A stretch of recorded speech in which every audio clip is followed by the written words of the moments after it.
Yes students, आज हम अपनी नेक्स्ट वीडियो लेके आए हैं क्लास 8 फिजिक्स और हमारा चैप्टर है वो फ्रिक्शन। देखिए स्टूडेंट्स, इससे पहले वाली जो वीडियो थी उसके अंदर हम फ्रिक्शन के बारे में पढ़ रहे थे कि फ्रिक्शन है वो कितने प्रकार का होता है। ठीक है, जैसा कि हमने पढ़ा कि ये 3 टाइप्स का होता है हमारा static friction, limiting friction, kinetic friction. Kinetic friction हमारा 2 प्रकार का होता है, rolling friction and sliding friction. तो हम फ्रिक्शन के बारे में स्टडी कर रहे थे और हमने देखा कि रोलिंग फ्रिक्शन है वो सबसे कम होता है। तो इसीलिए हम जो गाड़ी व्हीकल्स के अंदर जो व्हील्स होते हैं उनकी सहायता से हम फ्रिक्शन को कम करते हैं, मतलब स्लाइडिंग फ्रिक्शन को रोलिंग फ्रिक्शन में चेंज कर देते हैं। तो आइए स्टूडेंट्स, इस वीडियो में हम आगे पढ़ते हैं फ्रिक्शन के बारे में ही। तो आइए शुरू करते हैं। देखिए, सबसे पहले हम बात करें, मोस्ट इम्पोर्टेंट है स्टूडेंट्स, आप ये अपनी कॉपी में नोट कर सकते हैं, फैक्टर्स इफेक्टिंग फ्रिक्शन। भाई फ्रिक्शन को कौन से फैक्टर हैं वो प्रभावित करते हैं। तो देखिए यहाँ पे 2 फैक्टर आपको दिखाई दे रहे हैं। ठीक है, तो the force of friction depends upon the following factors. Number 1, the nature of surfaces in contact with each other. कि एक सरफेस, एक बॉडी है, ठीक है, वो दूसरी बॉडी के ऊपर रखी गई है, तो वो जो उनके सरफेस आपस में मिल रहे हैं, जो जहाँ जैसे एक बॉडी है उसके ऊपर आपने दूसरी रखी, तो जो उनके 2 सरफेसेज आपस में मिल रहे हैं, कांटेक्ट में है, ठीक है, उनका नेचर कैसा है, तो उस पर हमारा फोर्स ऑफ फ्रिक्शन डिपेंड करता है। अगर वो रफ़ हैं तो मोर फ्रिक्शन होगा, अगर स्मूथ हैं तो लेस फ्रिक्शन होगा। ठीक है, जैसे कि हम एक एग्जांपल से बात करें कि हमारा टेबल है, टेबल के ऊपर हमने बुक रख दी, ठीक है, और बुक का जो कवर है वो काफ़ी स्मूथ है, टेबल भी स्मूथ है, तो जो उसका सरफेस टेबल के सरफेस के कांटेक्ट में है, तो दोनों स्मूथ होंगे। जब आप बुक को मूव कराओगे टेबल पर तो वो आसानी से मूव कर जाएगी, तो इसका मतलब फ्रिक्शन कम हो गया। मान लीजिए आपका टेबल रफ़ है, उसके ऊपर कोई पेंट नहीं कर रखी है, और आपकी जो कॉपी है या बुक है उसका कवर भी रफ़ है, तो जब आप उसको मूव कराओगे तो आपको ज़्यादा दिक्कत आएगी, मतलब आसानी से वो मूव नहीं कर पाएगी। तो इसका मतलब रफ़ सरफेस के ऊपर रफ़ सरफेस रख दिया तो हमारा फोर्स ऑफ फ्रिक्शन है वो बढ़ जाता है। उसके बाद सेकंड चीज़ आती है the weight of the body. ठीक है, मोर वेट मोर friction, less weight less friction. देखिए, ज़्यादा वेट की बॉडी होगी तो ज़्यादा फ्रिक्शन होगा, कम की होगी तो कम होगा। ठीक है, जैसे कि मान लीजिए कोई ट्रक खड़ा है, तो ट्रक का वेट है वो कार की तुलना में काफ़ी ज़्यादा होता है। तो मान लीजिए एक कोई भी है, आप ट्रक को मूव करा रहे हो, तो आप पूरी तरह से फोर्स लगाते हो लेकिन ट्रक का मूव नहीं कर पाता है। ठीक है, लेकिन अगर आप कार के ऊपर फोर्स लगाते हो तो आप उसको मूव करा देते हो। ठीक है, तो फोर्स ऑफ फ्रिक्शन हमारा वेट ऑफ द बॉडी पर भी डिपेंड करता है। जितना ज़्यादा वेट होगा बॉडी का उतना ही ज़्यादा फ्रिक्शन होता है। तो ये 2 फैक्टर थे, काफ़ी इम्पोर्टेंट है, आप इनको अच्छे से याद करें। उसके बाद स्टूडेंट्स हम आगे बढ़ते हैं, फ्लूइड फ्रिक्शन। देखिए, जो फ्लूइड होते हैं, लिक्विड होते हैं, ठीक है, या गैसेस होते हैं, ठीक है। अभी तक आप सॉलिड के केस में फ्रिक्शन पढ़ रहे थे, अब हम फ्रिक्शन पढ़ेंगे लिक्विड और गैस के फॉर्म में। ठीक है, तो क्योंकि लिक्विड और गैसेस होती हैं वो भी एक जब मूव करती हैं तो उनके बीच में भी फोर्स ऑफ फ्रिक्शन अराइज होता है। तो देखिए, you have just studied that all solid surfaces exert friction on solid bodies move over them. अभी अभी आपने पीछे पढ़ा है कि जो सॉलिड सरफेसेज होते हैं जब वो एक दूसरे पर मूव करते हैं तो उनके बीच में फ्रिक्शन पैदा होता है। Even liquids and gases exert friction on the solid bodies moving over them. ठीक है, बिल्कुल ऐसे ही अगर कोई सॉलिड बॉडी लिक्विड मीडियम में या गैसियस मीडियम में मूव कर रही है तो भी उनके बीच में फ्रिक्शन है वो पैदा होता है। This is called fluid friction, और इसको हम फ्लूइड फ्रिक्शन कहते हैं। ठीक है, जैसे कि मान लीजिए तेज़ हवा चल रही है और आप हवा से विपरीत दिशा में साइकिल है उसको रन करा रहे हैं, तो आपको बहुत ज़्यादा फोर्स लगाना पड़ेगा, क्योंकि वो जो एयर है वो आपके ऊपर फ्रिक्शन प्रोड्यूस कर रही है। ठीक है, तो गैस या लिक्विड, लिक्विड मतलब वाटर के अंदर अगर आप मूव कर रहे हो तो इनके द्वारा जो फ्रिक्शन पैदा किया जाता है उसको हम फ्लूइड फ्रिक्शन कहते हैं। Liquid and gases however exert lesser friction as compare to solid surface. हालांकि जो लिक्विड और गैसेज होती हैं वो कम फ्रिक्शन एक्सर्टेड करते हैं as compare to solid surfaces. The frictional force exerted by fluids is called drag. जो फ्रिक्शनल फोर्स एक्सर्टेड किया जाता है लिक्विड और गैसेस द्वारा, जिसको कलेक्टिवली हम फ्लूइड्स बोलते हैं, तो वो ड्रैग कहलाता है। तो ये आप डेफिनेशन नोट कर सकते हैं अपनी कॉपी में। ड्रैग क्या होता है? तो the frictional force exerted by fluids is also called drag. अब है फ्रिक्शन ड्यू टू वाटर। ठीक है, when a person swims in water the water opposes his motion. This is because water exert a force of friction on the swimmer in the direction opposite to his motion. देखिए, जो water है वो भी friction produce करता है। जब कोई swimmer है, ठीक है, वो पानी में तैर रहा है, ठीक है, पानी जिस दिशा में बह रहा है उससे विपरीत दिशा में तैर रहा है, तो उसको काफ़ी फोर्स लगाना पड़ता है। ठीक है, क्यों? क्योंकि जो लिक्विड है वो उसके ऊपर फ्रिक्शन फोर्स एक्सर्टेड करता है।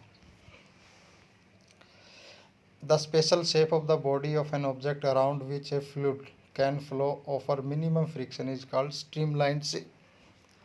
तो स्टूडेंट, ये डेफिनेशन आपकी बहुत ही इम्पोर्टेंट है, आप इसको कॉपी में नोट कर लें। What do you mean by streamline shape?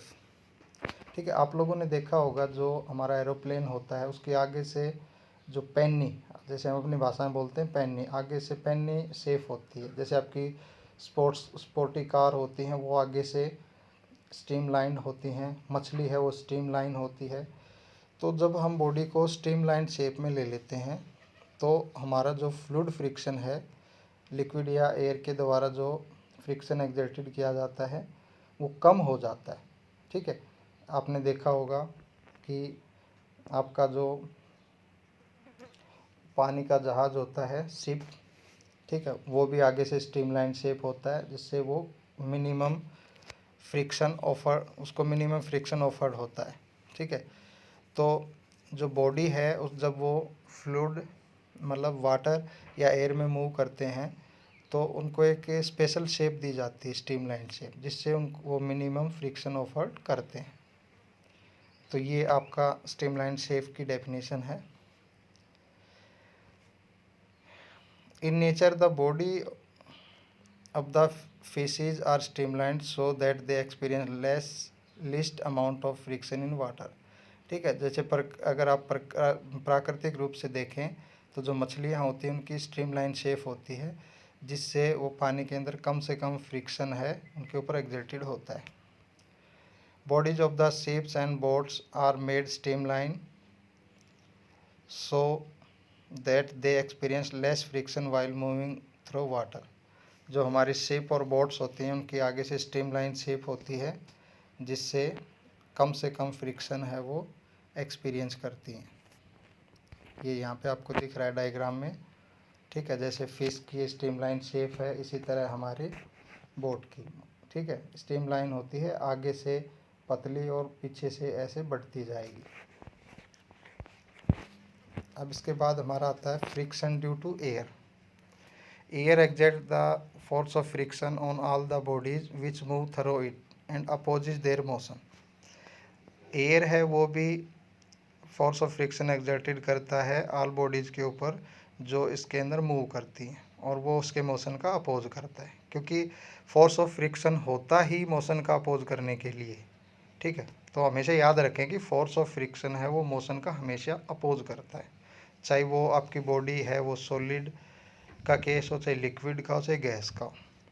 But the friction of air is so small that we are not able to experience it effect easily. जो एयर होती है वो बहुत ही कम फोर्स ऑफ फ्रिक्शन एक्सर्टेड करती है, जिसको हम महसूस नहीं कर पाते हैं। In nature the bodies of the bird are streamline such they experience least amount of friction in air.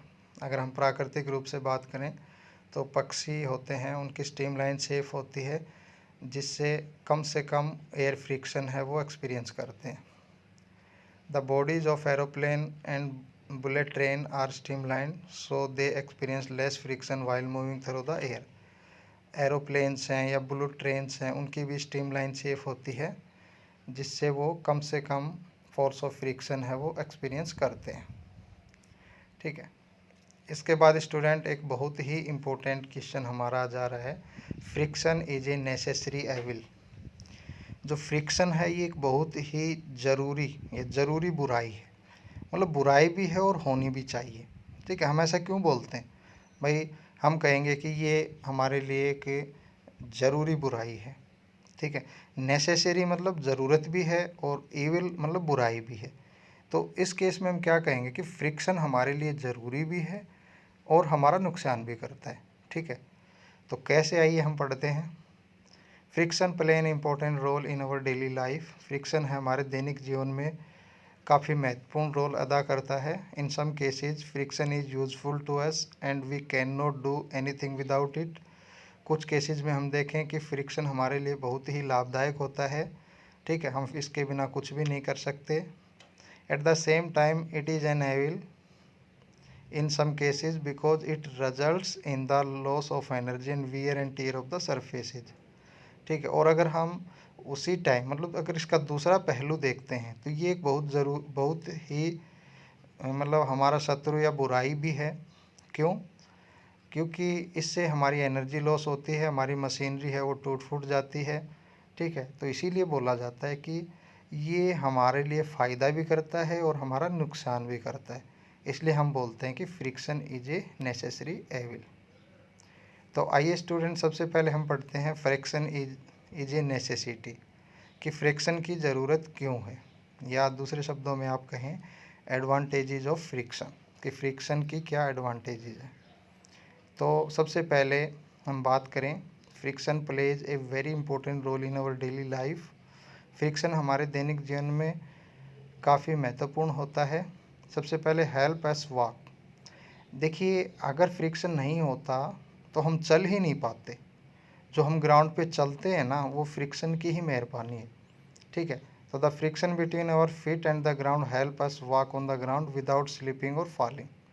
ठीक है, अगर फ्रिक्शन होता है तो हम ग्राउंड पे इजीली मूव कर सकते हैं, क्योंकि हमारे पैर और ग्राउंड के बीच में फ्रिक्शन की वजह से ही हम न तो स्लिप होते हैं नहीं गिरते हैं।